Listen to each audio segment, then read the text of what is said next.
Bienvenue dans Tous Danseurs, le premier podcast dédié 100% à la danse. Merci de partager ce moment avec nous. Moi, c'est Dorothée. J'aime saupoudrer ma vie de soleil et je porte en moi la passion de la danse depuis l'enfance.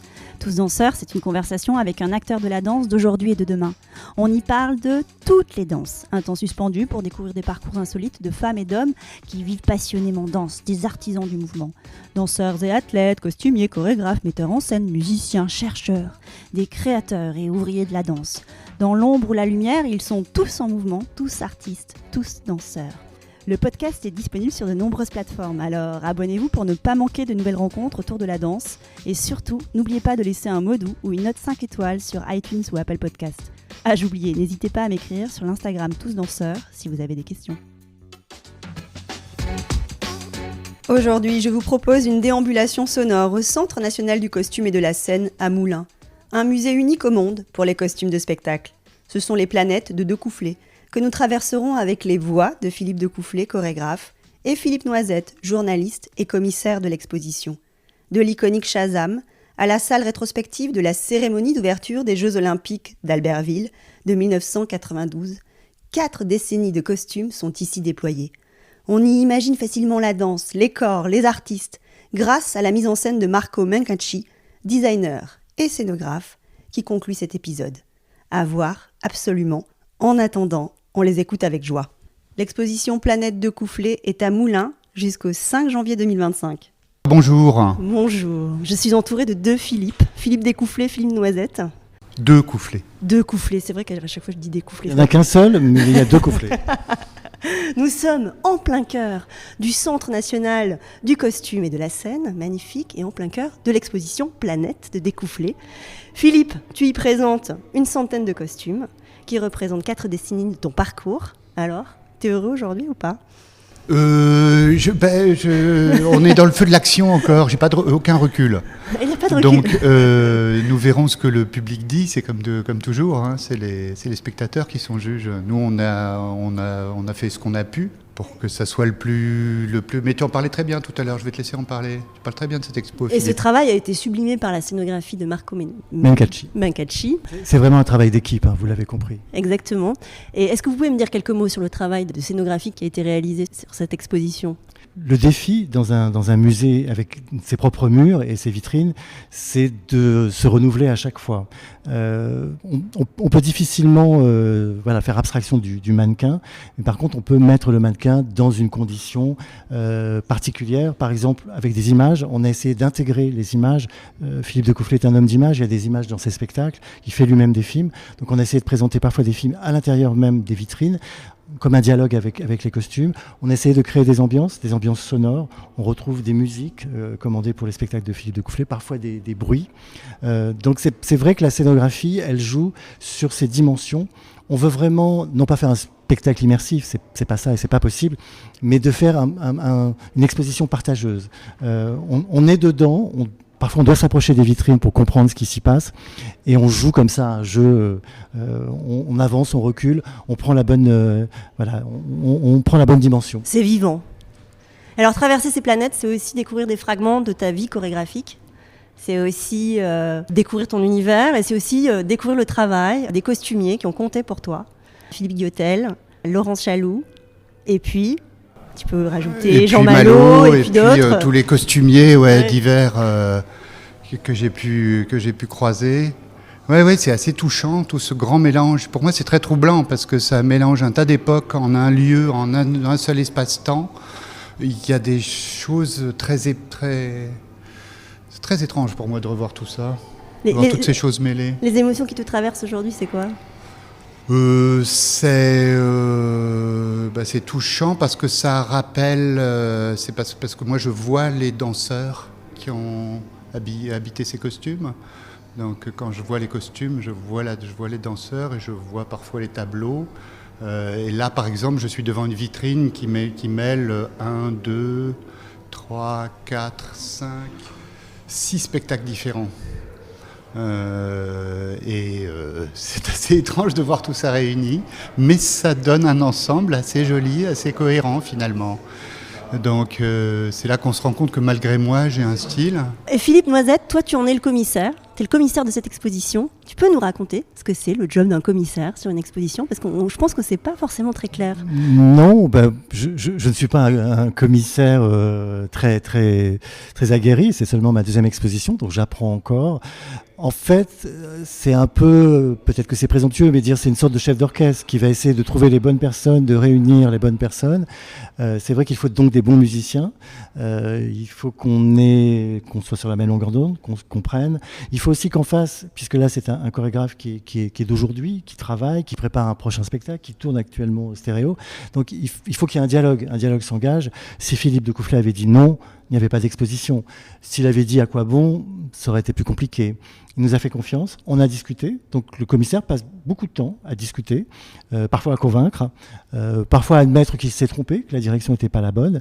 Voilà, c'est un homme d'écoute. Et après, il faut prendre non pas des décisions, mais il faut prendre des directions. Donc on a souhaité prendre des directions grâce à ce jeu des planètes qui permet non pas de faire une exposition chronologique ou exhaustive, mais une exposition sensible. Et qu'est-ce qui était très important pour vous? Des choses sur lesquelles vous n'avez pas voulu déroger? Pour moi, c'était de donner de la vie parce que l'inconvénient quand même d'une expo comme celle-là, c'est que les costumes sont portés par des mannequins qui sont statiques. Donc je voulais le plus possible que tout ça soit, parce que ça n'est qu'un des éléments qui crée la magie d'un spectacle. Le costume, c'en est un très important sur lequel j'ai beaucoup bossé, mais c'est l'un des éléments, et sans les autres, parfois le sens peut complètement se perdre. Donc on a essayé, par exemple les palmes, qui est une des premières choses que j'ai faites, c'est une danse de microbes, et vraiment le concept c'était qu'ils sont éclairés par des films expérimentaux de pellicules grattées qui sont projetés en latéral, et je tenais absolument, si on présentait ces costumes, à ce qu'ils soient éclairés de la bonne manière, parce que sinon ça ne marchait pas, enfin pour moi. Et c'est important, c'est la combinaison du costume et de la lumière qui crée un effet, c'est pas un élément tout seul. Donc, mais on n'a pas les conditions dans lesquelles ça devrait être, parce qu'il faudrait plus de recul, il faudrait une boîte noire pour que ça marche parfaitement, mais ça donne vraiment une idée. Donc des choses comme ça étaient importantes pour moi, et comme de montrer les films, c'est vrai que j'ai poussé à ça, parce que je pense que c'est important. Moi, c'est souvent une chose qui me manque dans une expo de costumes de danse, c'est de voir la danse et de voir à quoi ça servait au juste. Et là, le plus possible, on a montré des films dans lesquels on voit l'utilisation des costumes présentés. Et toi, Philippe, Noisette?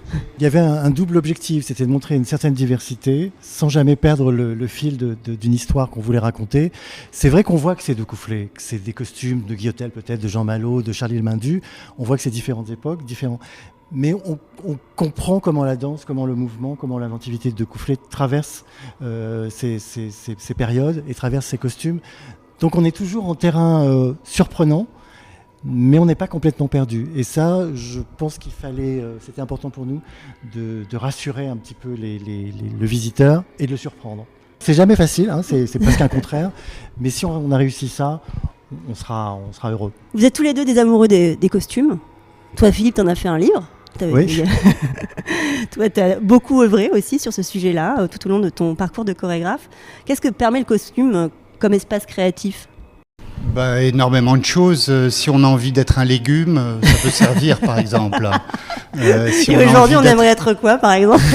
Non, mais ça sert à se transformer, ça sert à se travestir, à se transformer, à devenir autre chose, un autre, soit une autre, soit autre chose qu'un humain. D'autres formes de corps ? D'autres formes de corps. On peut rajouter on peut avoir 4 bras, on peut se rajouter une jambe, on peut faire beaucoup de choses quand même.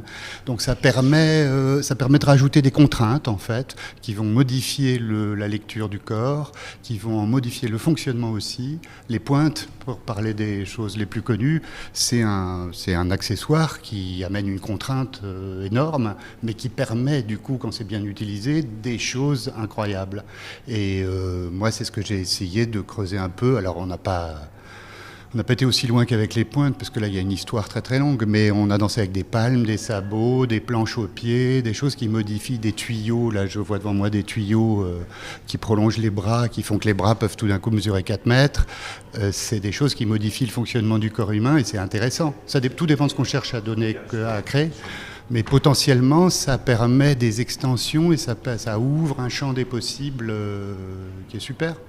Donc et là, je ne parle que des transformations, mais après, il y a tout ce qui est habillage, façon. Et toi, Philippe, tu arrives à mettre des mots sur ça ? Ce que je voudrais dire, c'est que c'est une parole, puisque j'ai interviewé les costumiers qui ont travaillé avec Philippe Decoufflé, c'est que très souvent ils disent le plus beau des costumes, c'est celui dans lequel le danseur se sent bien. C'est-à-dire qu'un costume qui devient une contrainte peut aussi devenir pour le danseur une espèce de double qui va lui permettre, comme le dit Philippe, de développer ses possibles, de présenter une danse augmentée. Mais il y a toujours ce moment où on se confronte à la réalité, et c'est vrai que Laurent Chalou le disait très bien, le plus beau des costumes qui est impraticable reste un costume figé, reste un costume qui n'est pas praticable. Donc j'aime bien, et je pense qu'on voit à travers l'exposition à quel point c'est un exercice délicat. Il y a un moment où on peut aller jusqu'à une certaine audace et que ça reste très très beau, mais qu'il faut aussi penser aux danseurs. Je pense qu'on voit comment la danse se glisse dans certains de ces costumes qui sont assez étonnants, comme le dit Philippe, qui vous transforment en mille et une choses, en sapin, en végétation ou en microbes. Oui, en microbes. Et justement, est-ce qu'on peut mettre quelques mots sur les traceurs, les caractéristiques des costumes, des créations de Philippe Decoufflé ? Qu'est-ce qu'on peut dire là-dessus ? Un seul mot, c'est impossible. Non, j'ai dit des. Donc c'est vrai qu'il faudrait inventer d'abord des mots qui n'existent peut-être pas, comme dans le des codex, mots, des mots d'enfants terribles. Voilà, des mots d'enfants terribles. Après, l'idée des planètes permet de renvoyer aux matières. Il y a des matières précieuses par moment, de la soie, des matières un peu étonnantes comme du papier. Permet de renvoyer à la métamorphose, à des techniques. Par exemple, il y a des costumes tricotés en coton qui sont assez étonnants parce qu'il a fallu les chercher, les machines à tricoter qui n'existent plus en France. Donc ces mots, ils sont vraiment très nombreux. Alors justement, je vous propose chacun de me choisir un espace là dans l'exposition, un espace qui vous parle plus profondément et qu'on se mette devant cet espace et que vous me le commentiez. On peut s'asseoir tous les trois. Alors là, c'est Philippe Decoufflé qui a choisi cette salle. Est-ce que tu peux nous la décrire ? Qu'est-ce qu'il y a dans cette salle ? Alors j'aurais pu choisir un peu n'importe laquelle. On a été dans la salle qui était la plus proche de la précédente. Mais là, nous sommes face à un tableau très cohérent, celui-là. Ça, c'est les Vivaldi. C'est donc c'est les costumes tricotés qu'évoquait Philippe il y a 2 minutes. Il y avait cette idée de créer une sorte de tribu très colorée. Qui ferait... J'avais commencé à écrire de la danse sur de la musique de Vivaldi, suite au décès de ma maman, qui aimait beaucoup Vivaldi et qui aimait beaucoup le ballet et qui m'a fait découvrir la danse et qui m'a emmené voir les premiers spectacles qui m'ont marqué. Donc c'était une sorte d'hommage et donc sur de la musique très belle, très lyrique, mais assez classique. J'ai fait une chorégraphie quasiment classique. Pour une fois, c'est presque du néoclassique, non ? Je ne sais pas ce qu'on peut dire. Ouais. C'était très chorégraphié, très écrit, tout était très écrit et très musical, un rapport très simple et très direct à la musique. Mais pour que ce ne soit pas trop néoclassique, justement, j'ai voulu faire travailler sur les costumes et donc créer des costumes dans lesquels on verrait très bien les corps, justement, qui seraient comme des collants. Mais qui seraient des collants qui viendraient d'une tribu venue d'un continent qui n'existe pas et d'une montagne qui n'existe pas non plus. Et donc j'ai travaillé avec Laurence Chalou, et elle a commencé à faire des dessins géométriques qui me plaisaient bien. Et puis elle m'a parlé de tricot. Et effectivement, comme ma mère aimait beaucoup les couleurs et les choses les jeux de patchwork, on faisait des patchwork quand on était petit, je voyais quelque chose dans cet esprit-là, avec très coloré et très fragmenté. Et donc Laurence a trouvé le dernier possesseur de machines à tricoter avec lesquelles des machines à tricoter dans lesquelles on peut mettre le fil qu'on veut et à qui on peut demander à peu près n'importe quel motif. Et elle a travaillé avec cet homme en Belgique qui nous a sorti ces pièces, enfin des grands morceaux de tissu tricotés dans les motifs et les couleurs que nous avions choisis. Et ensuite, on a assemblé ça longuement pour faire ces costumes auxquels on a ensuite à rajouter, parce que donc, du coup, ça faisait une espèce de base de collants multicolores qui crée vraiment une sorte de tribu. Mais je voulais que ce soit un peu plus fort que ça, et il nous restait du raffia, et donc on a été vraiment dans des trucs, là c'est presque des costumes d'enfants finalement qui sont faits avec du raffia, donc on a fait des coiffes comme ça, avec des pompons et du raffia, et des fausses barbes et des masques, enfin toutes sortes de choses, ce qui crée cette tribu étrange. Loufoque. Et donc ce que j'aime bien dans cette vitrine, c'est qu'on voit le film que j'ai réalisé dans la vallée de la Tarentaise avec la compagnie. On a tourné cette danse dans la nature, on en a fait un film, et donc vous voyez les costumes et le film dans lequel ils sont utilisés, ce qui donne beaucoup plus de sens à l'ensemble. Merci infiniment, Philippe. Et toi, Philippe Noisette, tu nous emmènes où ? Alors, le Salon d'honneur, c'est évidemment la première salle que le public découvre en arrivant. Donc, c'était important pour nous de donner comme ça, en un seul clin d'œil, 3 éclats de l'exposition. Mais il y a au centre de ce salon d'honneur une pièce qui m'est très chère. Il se trouve que j'ai écrit un livre qui s'appelle Couturier de la danse. Et sur la couverture de ce livre, il y avait ce modèle avec sa danseuse, extraite d'un spectacle de Philippe de Coufflet qui s'appelle Shazam, qui est l'un de mes spectacles préférés. Et j'adore la version originale de Shazam, et j'adore la version avec les corps qui changent, les corps des danseurs qui ont pris quelques années.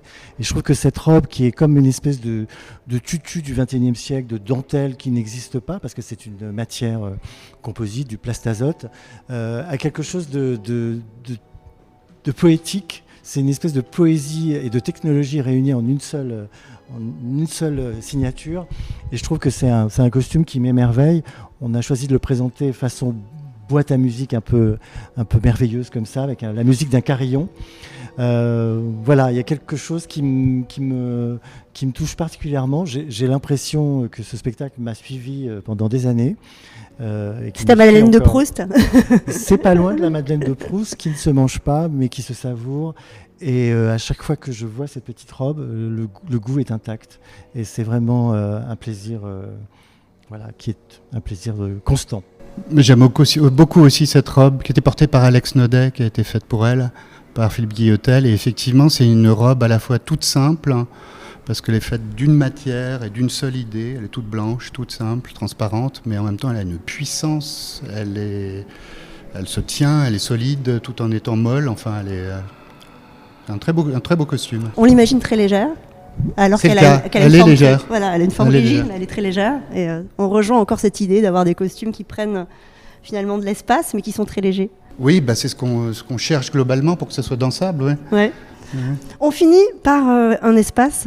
Alors voilà, on arrive, c'est la dernière salle de l'exposition. On va pas rester trop à l'intérieur parce qu'il y a beaucoup de musique. Un petit écrin et on arrive dans une très grande salle avec une hauteur sous plafond assez importante. Et c'est une salle magique parce qu'elle représente quoi, cette salle ? C'est nos JO réinterprétés, c'est un souvenir, une espèce de rêve où se bousculent plein de scènes de la cérémonie d'ouverture des Jeux Olympiques d'Albertville, réalisée par Philippe de Coufflet. Il avait 30 ans, je crois, tout juste à l'époque. C'est un sacré pari, parce qu'il commençait à être connu, mais là, il passait à une autre dimension.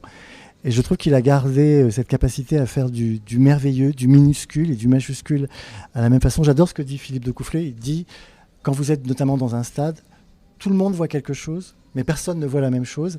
Et là, j'ai voulu qu'avec le scénographe, Marco Bencacci, que tout le monde ait l'impression de voir un extrait de la cérémonie, mais en même temps, elle n'existe pas, cette scène n'existe pas. Donc voilà, c'est un appel à l'imagination et à l'invention. Et pour toi, Philippe ? Ce grand bond en arrière, il est là, il observe. Ouais. Tous ces mannequins qui sont habillés, des costumes de 92, costumes de scène. Il y a des belles pièces. Quand même. On peut dire qu'il y a des beaux costumes. Il y a des images qui viennent ? Ah ouais, c'est sûr, il y a des images qui viennent, mais qui sont encore beaucoup plus belles. Mais c'est normal. Ouais. Mais les costumes incarnent aussi ce moment. C'est aussi le goût de ça, de se replonger dans cette histoire, dans ces émotions. Mais c'est bien, c'est pareil, il y a un petit film, il y a une vidéo dans un coin dans laquelle on peut voir la captation, ce qui relie tous ces costumes à la réalité. Non, ce qui est bien là-dedans, c'est que ça donne... il y a cette idée d'occuper tout l'espace, en tout cas en 3 dimensions, et qui était très présente dans le spectacle. Je voulais vraiment que ça se passe partout, au sol, en l'air, derrière les spectateurs, à côté d'eux. Donc là, il y a des choses un petit peu partout. On retrouve cette idée-là. Et puis, Non, j'ai juste envie de voir une patineuse dans la robe patineuse, d'avoir tourné très vite au milieu. Et ça a quel écho, ça a quelle saveur par rapport à ce qui arrive là, en juillet, à Paris? Non? Joker. Bon, ok. Tu veux ajouter quelque chose, Philippe, ou pas encore là-dessus? On entend la Marseillaise d'une voix d'une petite fille. On a le prototype de sa robe là. Elle est juste là. Des là. choses qu'on ne pourrait plus faire aujourd'hui. On avait trouvé, il y avait cette idée de faire une Marseillaise épurée, très épurée. Donc pas d'orchestration, rien. Une petite fille qui vivait dans le coin, qui chantait, qui était merveilleuse. Elle est d'accord pour chanter, d'ailleurs on entend sa voix, live le soir même, elle n'a pas fait de fausses notes, tout se passait bien. Et la seule chose c'est qu'on l'avait posée sur une plateforme qui faisait 1 mètre de diamètre et qui s'élevait à 15 mètres je crois. Et elle avait une petite barre qui la tenait derrière, c'est tout, avec sa jolie petite robe, ce qui fait qu'on avait vraiment un personnage qui lévitait sur un petit bâton qui montait comme ça, extraordinaire, d'une beauté. Et pendant qu'elle chantait, ça montait doucement, doucement. Une espèce d'effet chorégraphique sur de la danse, enfin en quelque sorte, la fille s'envole pendant qu'elle chante quand même. Ouais. L'émotion montait aussi. Ah ouais, c'était magique, et je pense qu'on n'aurait plus le droit de faire ça aujourd'hui, il y aurait la sécurité l'interdirait. Donc on a pris des risques à l'époque, là c'est sûr le monde a changé, on pouvait faire des choses... Mais c'est un très beau souvenir. Et toi aussi, ton monde a changé à ce moment-là. Je veux pas être dans la nostalgie, donc je pense non, mais voilà, il y a ce qui va se passer après. Merci infiniment à tous les deux pour cette déambulation. C'est merveilleux de se plonger dans ce terreau créatif de 2 coufflets. Merci pour ce moment. Ciao, ciao. Et on conclut avec Marco Mencacci. Marco Mencacci. Bonjour. Bonjour, scénographe de cette exposition merveilleuse. Merci beaucoup. Merci. Merci. Tu peux nous dire quelques mots sur ton travail, ce que tu as fait là? Quelques mots. Moi, je dirais, je vais utiliser des adjectifs. Curiosité, mouvement, émerveillement, plaisir, coloration. C'est pas un adjectif, mais c'est pas grave. Mais en fait, moi, ce que j'ai aimé faire dans cette exposition, c'est vraiment... J'ai pensé beaucoup au public, en fait. Et comment le public pouvait recevoir, comment le public pouvait appréhender chaque vitrine. Pour moi, chaque vitrine raconte une histoire. Il y a une notion de récit dans chaque vitrine. Chaque vitrine, c'est un univers. D'ailleurs, Philippe Noisette, il a bien choisi des planètes matière, des planètes... il a pensé aux planètes pour raconter l'histoire des coufflets. Et moi-même aussi, je pensais à des scènes. En fait, j'ai traité chaque vitrine comme une scène. Et chaque scène raconte une émotion. Voilà. Et alors, qu'est-ce que tu veux donner à voir aux spectateurs qui vont déambuler dans ces planètes découfflées? Je donne à voir des univers, je donne à voir des... Mais surtout, je fais si que le spectateur soit curieux de regarder à l'intérieur. En plus, avec des dispositifs comme des miroirs ou de la couleur, mais surtout avec des miroirs, j'ai agrandi l'espace à l'intérieur des vitrines. Donc en fait, quelqu'un qui est déjà venu ici, il se trouve avec des espaces qui paraissent beaucoup plus grands. Après, il y a un travail de la lumière qui est très important. Je travaille toujours avec Valérie Baudier, qui est une super light design, éclairagiste. Et donc, en fait, c'est très important la lumière. Parce que c'est comme quand on raconte des histoires, il faut savoir les raconter. La forme. Voilà. Et la forme, c'est la chose principale. Moi, je suis un designer, un architecte, un scénographe. Mais pour moi, la forme et les récits vont ensemble. C'est ce qui compte le plus dans la vie aussi, quand on rencontre quelqu'un, etc. etc. Voilà. Très bien. Et tu me parlais d'émerveillement aussi. L'émerveillement, parce qu'en fait, il y a par exemple il y a 2 salles qui s'appellent Kaléidoscope, où en fait, c'est comme si on rentrait dans une autre dimension. Et pour quelqu'un qui visite un musée, c'est très important qu'il soit transporté ailleurs, quelque part ailleurs. Et en fait, dans ces cas, c'est dans le monde des coufflets, ce qui est important. C'est donc le monde de la danse, de la lumière, du mouvement. Et la danse, c'est comme si on rentrait dans une autre dimension, c'est la dimension de la création. Qu'est-ce qui se passe quand on crée? Il y a plein d'images qui viennent à nous, plein de références, plein de souvenirs. Et ces 2 salles racontent ce chemin. En fait, on est un peu perdu dans le chemin créatif, et là, je pense que c'est ce que j'ai réussi à réaliser. Et les costumes aussi ont l'air de bouger. Oui, parce qu'en fait, il y a plein de, justement, par exemple, les costumes, ils sont figés parce qu'on peut pas les costumes, ils peuvent pas bouger parce qu'on peut pas les mettre sur des mannequins qui bougent, parce que c'est quand même des pièces uniques, c'est des pièces qui ont un certain temps, donc elles peuvent aussi s'abîmer si on les fait bouger. Ils bougent avec les danseurs. Et donc en fait, les dispositifs scéniques pour chaque vitrine, justement, sont faits de manière que c'est le spectateur qui va vers le costume, et simplement ce mouvement crée le mouvement du costume. Mais pas simplement ça, c'est parce qu'en fait j'ai mis par exemple des vitrophanies devant chaque vitrine avec des percements ou des lignes, etc. Et c'est en fait, il y a un effet cinétique. Donc on sait bien que le cinétisme amène le mouvement. Et donc en fait il y a un côté très pop aussi, un côté très propre, très tendu. Et en fait, le mouvement, c'est une chose qui n'est pas tendue quelque part. Et le fait d'aller voir à l'intérieur permet au costume de donner l'impression de bouger. Et il y a un côté voyeur aussi. Il y a un côté voyeur aussi. Il y a un côté voyeur parce que justement, quand on regarde à travers un trou de la serrure, on découvre un monde. Et c'est un peu ça aussi que j'ai voulu faire. Et on découvre évidemment le monde des Coufflets. Et alors, c'est un travail de longue haleine. Tu me disais que tu avais été approché la première fois, c'était fin 2022. Oui, c'est en 2022 que Philippe Noisette me dit « Je vais faire l'exposition sur des Coufflets. Est-ce que tu veux ?» Parce qu'on avait déjà travaillé ensemble pour cette exposition qui a eu beaucoup de succès, qui était les couturiers de la danse. Pardon. Et il me dit « Est-ce que tu veux ?» Et je dis « Bien sûr que je veux. » Parce qu'en fait, j'adore Moulins, j'aime beaucoup cette ville et j'aime beaucoup l'atmosphère qu'il y a dans ce musée. Delphine Pinaza, qui est la directrice, c'est une femme très éclairée. Et en fait, on me laisse aller au bout de mes idées. Et ça, c'est très important pour un artiste de pouvoir créer sans contrainte. Avec la contrainte de l'espace, c'est sûr. La contrainte budgétaire aussi, la contrainte des costumes, les contraintes font le projet. Mais là, j'étais complètement libre par rapport à ça. Tu veux ajouter quelque chose à ce qu'on a dit ou pas ? Non, ce que je peux raconter, c'est qu'en fait, comme je disais, une expo on la fait pas tout seul. Et c'est cette osmose avec tous les gens qui travaillent dedans qui fait qu'une exposition est réussie. Quand il y a vraiment une entente, et c'est un mouvement, à nouveau c'est un mouvement. C'est très sentimental. Des énergies qui circulent. C'est des énergies, voilà. Merci infiniment Marco, et bravo, c'est très réussi. Voilà. Merci, au revoir. Voilà, clap de fin, à très vite pour refaire danser les mots ensemble le temps de conversation. Merci d'avoir passé ce moment avec nous, et n'oubliez pas, nous sommes tous danseurs.